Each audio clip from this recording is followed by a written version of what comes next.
Hi friends, lunch box பார்க்கலாம். அதுக்கு முன்னாடி என்ன டிஃபனுன்னு பார்த்துடலாம். வெண்பொங்கலுக்கு தேங்காய் எண்ணெய் ஊற்றி மிளகு, சீரகம், இஞ்சி, கருவேப்பிலை, பச்சை மிளகாய் சேர்த்து வதக்கிட்டு அரிசியும் பருப்பையும் சேர்த்துட்டு 1 டம்ளருக்கு 2 டம்ளர் தண்ணி வச்சு 4 விசில் விட்டு எடுத்துக்கோங்க.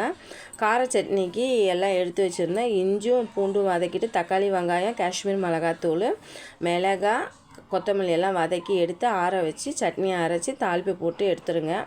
வெண்பொங்கல் ரெடி ஆகிடுச்சு. சூப்பராக இருக்கும் வெண்பொங்கலும் கார சட்னியும். பசங்களுக்கு இப்போ போட்டு கொடுத்துடலாம். அப்புறமேட்டு உருளைக்கிழங்கு மசாலாவுக்கு பட்டை லவங்கம் போட்டு வெங்காயம், தக்காளி, இஞ்சி பூண்டு வதக்கிட்டு மிளகாத்தூளும் சேர்த்துட்டு வேக வச்ச பட்டாணி உருளைக்கிழங்கும் சேர்த்து நல்லா மசாலா போட்டு ஒரு 5 நிமிஷம் விட்டிங்கன்னா சூப்பராக ரெடி ஆகிடும். லெமன் சாதத்துக்கு தாளிச்சிட்டு லெமனை ஊற்றி நல்லா எண்ணெய் மட்டும் வரும்போது சாதத்தை போட்டு மிக்ஸ் பண்ணி எடுத்தாச்சு. பசங்களுக்கும் சாப்பாடு கட்டியாச்சு. லெமன் சாதம், பட்டாணி உருளைக்கிழங்கு வறுவல், பனானா